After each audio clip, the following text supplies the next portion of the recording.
Hey everyone, so you're listening to Engaging Walk. My name is Drake, and this week we are going to be discussing the fifth principle of the Gottman series, which is solve your solvable problems. So this is actually it's like a 3-in-1 or a 4-in-1 of the chapters, because initially he breaks down the difference between solvable and unsolvable problems, and then he gets into the aspect of solve your solvable problems and then coping with your solvable problems, because for Gottman there's a difference between your solvable problems and your unsolvable problems, and focusing on the solvable problems will amount to a lot of satisfaction in the marriage. And then there's also a litany of unsolvable problems that, although are always going to be lingering in the relationship, they are not going to destroy the relationship. We just have to learn how to cope with them. So these can be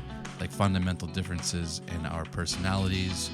They could be like religious issues, cultural issues, and maybe even aspects of our personality like laziness or procrastination and cleanliness that is just always going to be there, and we have to learn how to cope with them. And then we also have the solvable problems, which tend to be pretty similar in nature, but they're more situational type of problems that are contingent on, like, let's say if a person's going to work, or if we're busy, or distractions that occur in the relationship. And these are things that we can actually change with some effort. And those solvable problems are going to be things that, through conflict resolution and through mutual respect and understanding, and through going through the conflict in a respectful way, we can actually come to solutions on these problems and become closer and have more peace in the relationships that we're engaging in. So, especially in marriage. So this is the 7 principles for making marriage work by John Gottman. And so we're not sponsored or affiliated with the Gottman Institute, where I'm just doing a review and an analysis from what I've read and incorporating it into like what we see and like what we do here with Engaging Walk, which is, again, we focus more on marriage, but also in couples that are going into marriage, not just for marriage. So like, what can we learn from these strategies? What can we learn from these tactics? And like, what can we learn from this perspective from John Gottman? There was a little bit of the things I disagreed with, but we're going to get into that. And we're also going to get into some of the aspects of like, what did he talk about? And so we'll get a little bit of a brief overview. And to me, I don't think, one of my criticisms is he doesn't really give like a very clear definition of like what a solvable and unsolvable problem are. They tend to actually be pretty blurry in my view. And although I kind of get like what he's talking about in a general sense, I think there's a purpose to that, because like it's not very clear all the time what's going to be solvable and what's not going to be solvable. What aspects are part of our character, and what aspects of our behaviors aren't. So he doesn't really give a clear definition, so maybe that's either too difficult of a task, or it's so highly contingent on different situations and who people are as individuals. But I understand the gist of what he's talking about. I wish it was a little bit more clear, so maybe I can break it down a little bit further and give my opinion as to what he was talking about in terms of like how to spot the difference, or like what differentiates a solvable problem versus an unsolvable problem. And when Ruby and I did the marriage counseling, there was one person's category of an unsolvable problem was, for me, a very solvable problem. And I think a lot of that has to do with like how oriented you are towards not having conflict, or how malleable your personality can be, and how less rigid or open you are as a person. So that is probably one of the major reasons why Gottman doesn't get into like clear definitions of like what distinguishes a solvable problem from an unsolvable problem. But I sort of understand that there is like a general, perhaps like common consensus of like what aspects of ourselves we can change and what aspects of ourselves that we can't, because that's ultimately what he's talking about here, is that there are aspects of our our character that can, or culture and things like that, that can come into conflict with our spouse. And when we're having that conflict with our spouse, is it something that we can change as a person? Is it not? Or is it not? And I think this also has a lot to do with the previous chapter, which is let your partner influence you. Later on in the chapter, he gets into a lot of data and a lot of situations in which he has seen in couples that the ability for particularly a lot of this falls on the husband, is for the husband to take on a lot of the characteristics or the influence that the wife brings into the marriage, and the husband's ability to incorporate those influences from his wife and to share power with her and to give her sort of like room to breathe in the relationship and to take on those characteristics of like what she brings into the relationship and let that flourish, is a lot of the times going to mitigate or manage the conflict resolution that's going to happen between the differences of the husband and the wife, for example. And a lot of the examples that he gives shows that like how much of this is actually almost hardwired into the differences between men and women.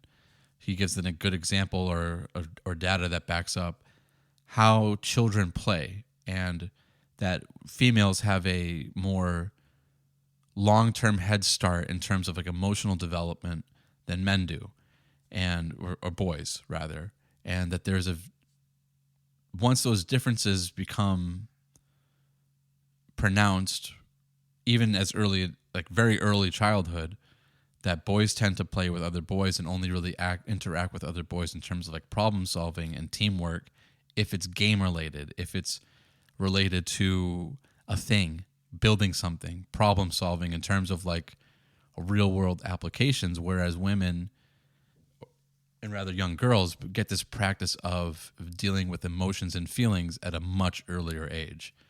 And I think that's actually like really important to take into consideration as we get into this idea of like problem solving and what is a solvable problem and what is not was an unsolvable problem, as he put it. So later on in the previous principle, he gives a lot of indications that like, okay, so as the man takes on his wife's problems that she brings, because 85% of the problems that are brought into the relationship are voiced by the wife. And for a lot of like psychological research, this shows that this is very valid because women are more perceptive towards problems than men are. And so this all makes sense. And of course, this also backs up a lot of the research that shows, particularly in the European countries and pretty much also around the world, that innately, biologically, men are more inclined to be interested in things, i.e. problems, and, like problem solving, sports, electronics, tools, what have you, things like that, than women who tend to be more interested in people. So all of this kind of like gives a good background into like what we're dealing with when we're dealing with problem solving, distinguishing the problems that are solvable and the ones that are not solvable. And to me, I thought that, a lot of this is also going to depend on the nature of the person. But more than that, I think it also is going to deal with like how much of you're willing to compromise. How much are you willing to let the peace that is established between you and your spouse go to waste in order for like either your ego or for some sort of principle? It doesn't always have to be ego. It could be a principle, or it could be many different things. So this is a really broad range of things that we're talking about. And to his credit, it is really difficult to distinguish what is a solvable problem and an unsolvable problem. So I think one pitfall of this chapter is just kind of like putting things into hard categories of like a solvable problem versus an unsolvable, because how you deal with those issues can be really different depending on if it's something that you can actually endure or if it's something that can be changed. So this also has to be balanced with like how much are we willing to change as individuals in our relationships. So all of this is like actually really complicated, and it's not such a a distinguishing thing. So I understand that he didn't. I understand now like why he didn't make such a clear demarcation between what's a solvable and unsolvable problem. But I think that if he had done as much research, which he did do, then he would have maybe more insight into that. But I think what it could, if we're going to boil it down into something, it could be like that the solvable problem is something that you as an individual are willing to forego or change for the sake of the relationship, and the unsolvable problem is something that you're not. And that's going to be highly subjective, but it is what it is. So he gives some examples of, religion. But for some people, they could change their religion. So again, and then also like principles and values. So I think those are things that you're actually going to have to do a lot of determination in the leading up to marriage. But if you're already married, then those differences are baked into the cake, as they say. Whereas as not to say that you need to be hyper picky, but if those are the things that your prospective husband or wife is not going to be able to change, then you should really do a lot of that determination before getting into the marriage. That like, hey, I'm Jewish and my wife is Christian. The likelihood of me changing her position to becoming Jewish is very low.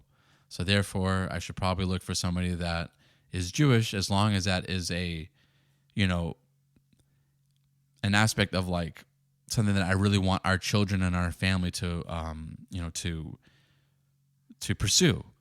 For example, another thing could be sets of values. For this actually comes up a lot with like, especially now, is people being able to determine, hey, what are we going to do if one of our children is gay, or what are we going to do if one of our children is asking for transgender, surgery and things like that.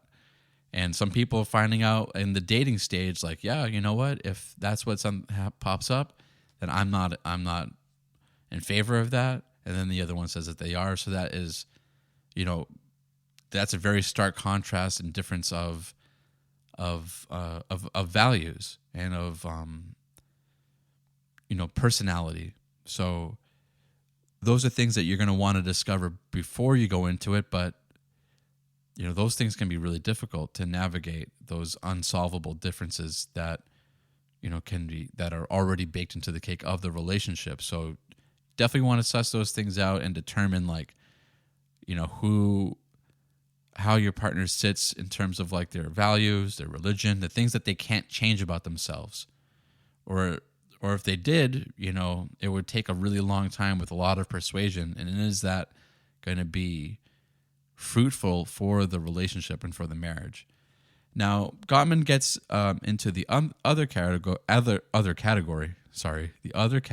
of problems, which are the solvable ones, and those seem like pretty straightforward, but they can also have mirrors and characteristics of the unsolvable ones, especially if we start bringing in things like our values into those behaviors. Because for a lot of people, they can give a lot of instances or reflection of our intentions and our values and higher order problems, as opposed to just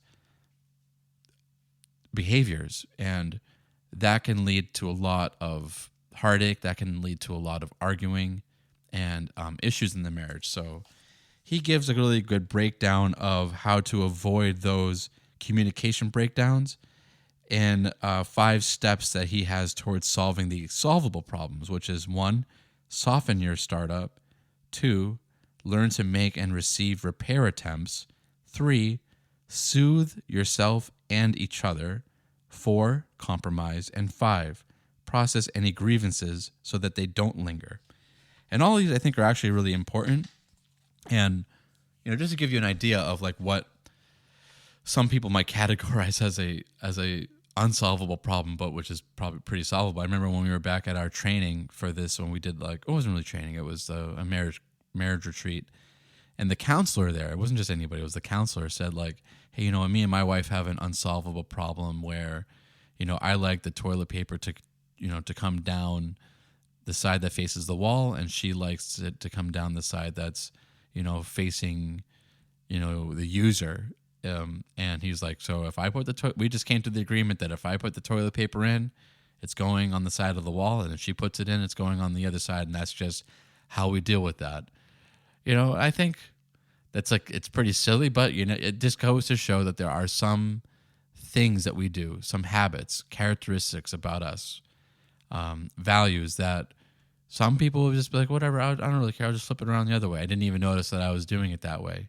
And for another person, it's, it's an unsolvable problem. They're like, no matter what you say, I'm always going to do it this way. So I think we have to take into consideration that our spouse might have a background or might have a sort of an affection for things that they do that are tied to deeper things. Like, for example, with the toilet paper thing, like maybe that's the way that he and his family always did it. And he just feels very strongly, for some odd reason, that he's going to put it that way. And no matter what his wife says. Now, if it's for me, I wouldn't really care if my wife wanted it one way or the other. But yeah, that's fine. I didn't know that you felt so strongly about it, but if you did, I'm going to accommodate you because I don't feel that strongly about it.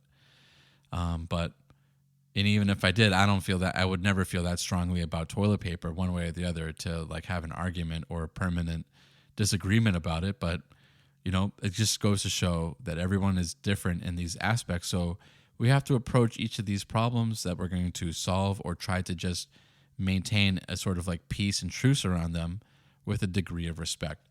So let's go into the first one. He says, soften your startup. So a lot of the marriage counseling that Gottman talks about is, there's so much like mudslinging that occurs when the couple are having a fight, where instead of just levying the complaint or the disagreement, that there is a criticism behind it. So again, we're bringing up this concept from, a previous principle, which is, the complaint is fine, but the criticism has like some type of personal animus towards it that we're trying to avoid.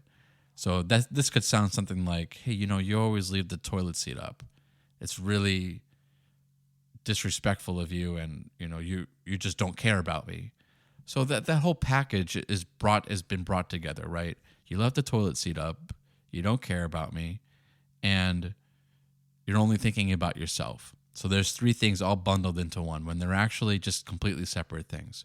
And the more we pile onto it, the more difficult it is going to be to unpack it and resolve the different issues, because the way that the problem was presented was all in one, right? You leave the toilet seat up because you don't care about me and you're only thinking about yourself.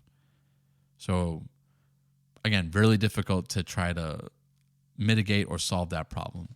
So let's do what Gottman says here and soften the startup, which is, hey, I noticed that you've been leaving the toilet seat up more often. Is there a reason for that? Oh yeah, I'm sorry. I didn't even realize I was doing it. I'll make sure to, put the toilet seat back down when I'm done using it. So very two completely different approaches to the same problem. The problem isn't necessarily that the person is, doesn't care about you and is only thinking about themselves. That's an assumption that we're bringing into that argument. Likewise on the other end, it could be like, you're always late when we're getting ready to go out. The husband says to the wife, you just don't care about our arrangements. You don't care about our time. Where, it might be difficult. Like, everyone has difficulty, I think, getting out of the house. It's not such an easy thing to do for a lot of people. So a little bit of grace and a little bit of like acceptance. And, of course we want to be, on time and punctual for our arrangements. And, but that could also be on like the household in general. Like, we need to get up earlier. We need to make sure our chores are done, make sure that X, Y, and Z is done so that we can leave the house in a timely manner when we're going to different, activities or different events and things like that. So softening the approach So again, instead of saying like, hey, we are, you're always late getting out of the house, you don't care about our arrangements, you don't care about our time, you could just say like, hey, you know what, I noticed that you've been having a hard time getting out of the house. What's going on with that? Like we've been getting, we've been late for the last few events. And your wife might say something like, yeah, I've been having a hard time with it. If you wouldn't mind helping me with the dishes or whatever, so that we can get out earlier, that would really be a big help. Or, if you can get the dog ready or the baby ready, so that would really help me out. So we're compromising, we're working together, and that's the number 4 step. But the second one is to learn to make and receive repair attempts. So even when we're having these like conflicts and the other, let's say we even levy like an inappropriate packaged response to our partner, and we throw in the criticism included with the complaint. We say something to the effect of, hey, you know what, you never clean your car is always dirty. It just shows that you don't care about your things like I do. I care about my things. Why don't you show that you care about your things? And Gottman gives this example in, I think, the previous chapter when he talks about letting your partner influence you. And it's a good one because, again, we're covering that. We're talking about this concept of behavior being attached to values and being attached to characteristics, where sometimes the behavior is not attached to that. It could be, but it's most likely not. In most cases, people just act the way that they act without, and we associate malice, or we associate intention behind it, but we have to try to like not do that, because it can be really harmful to the conversation, and it can assume a lot of negative things about our partner that just aren't true. So the husband asks that, or brings that to his wife, and she says, hey, you know what? I'm sorry about that. Would you mind helping me next time with cleaning my car? And that right there is a repair attempt. Your partner in that sense is making they're reaching out and they're saying, yeah, you know what? There's a problem. Let's try to repair it together. Or let's try to address it together. And the worst thing you could do at that point is to reject it and not work with that. So any kind of like extension of an apology or reconciliation or repair, that person made a big step in doing that. And if you just kind of like shut that down or use it as further ammunition to continue the fight, then not only have you moved into the wrong, but you may have made it more difficult for your partner to reach out in the future. So that's something I think that you definitely want to be aware of.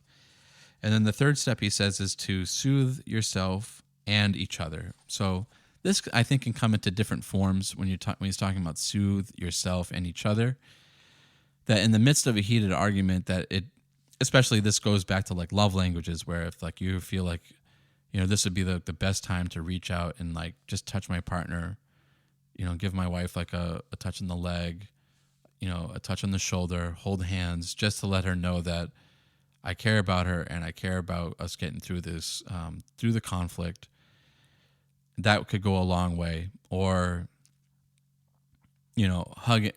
embracing each other during the argument, or giving just like some kind of indication that, hey, I love you, or, we're having an argument, but that doesn't change the fact that I love you. And establishing that and, that connection can really help with the process of coming to a conclusion and coming to a solvable area, a solvable problem.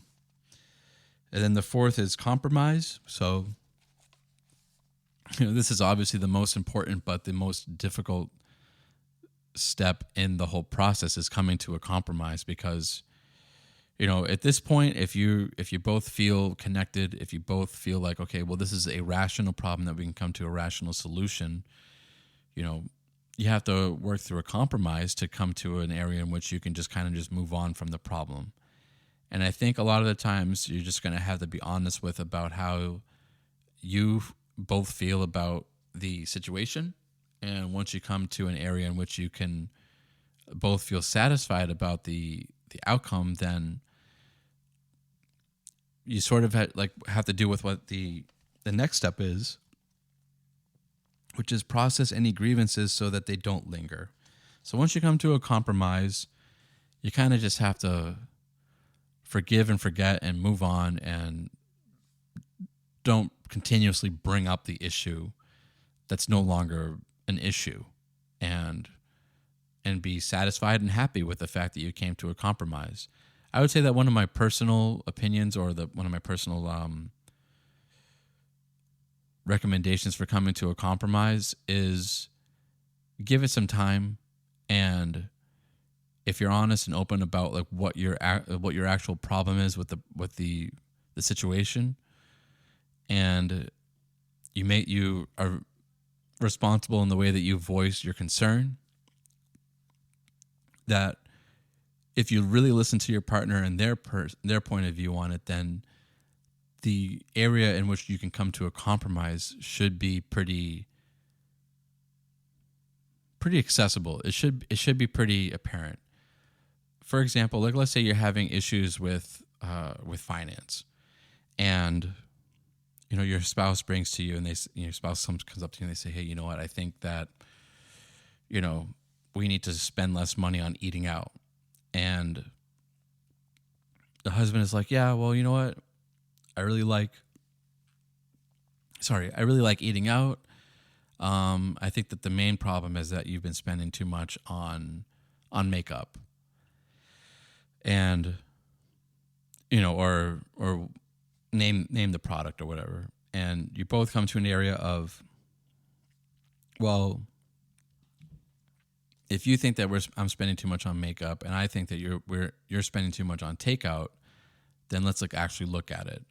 And reviewing your budget and reviewing how much you're actually spending can really be helpful at that point. You can really look at, okay, well, how much money is going towards where? And if you look at your finances and say, okay, well, I'm spending $100 a month on takeout, and you're spending $100 on makeup on makeup throughout the month. Is that a number that we're both happy with? And okay, yeah, if we're both spending $100, that's fine. Well, then the issue has been resolved. You took a look at the finances, and you took a look at the budget, and you came to a determination that you're both satisfied with, and you really shouldn't be bringing it up anymore. But if it was one way or the other, then you should come to an agreement somewhere in the middle. For example, I'm spending $200 on takeout. You're spending $50 on makeup. You were right. I was wrong. I'm spending more money. I'm sorry about that.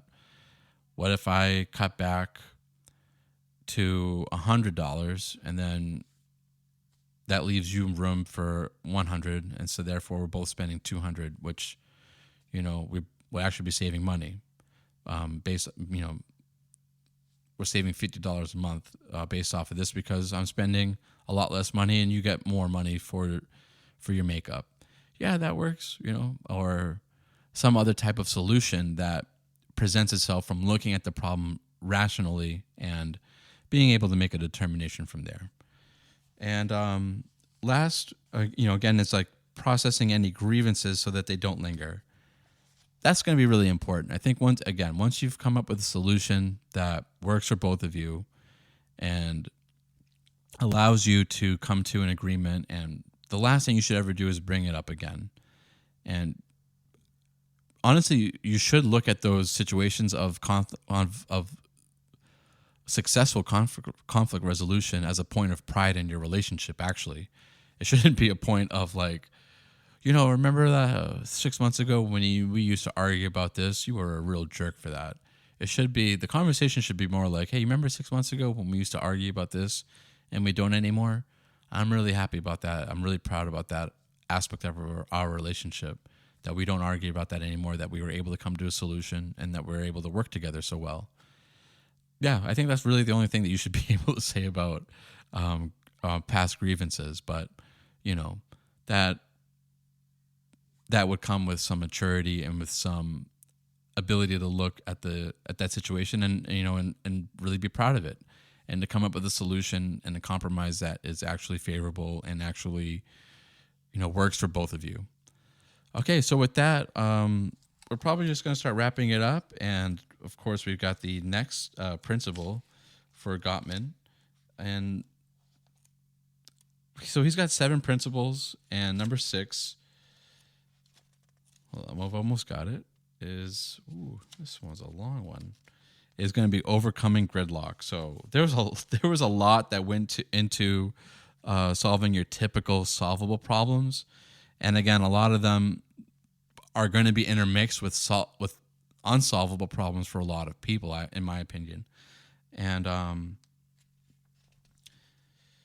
so he gives a lot of different common experiences or common problems, just to sort of go back a little bit and talk about some of them, which is, housework, unplugging from distractions, difficulties with romanticism and sex in the relationship.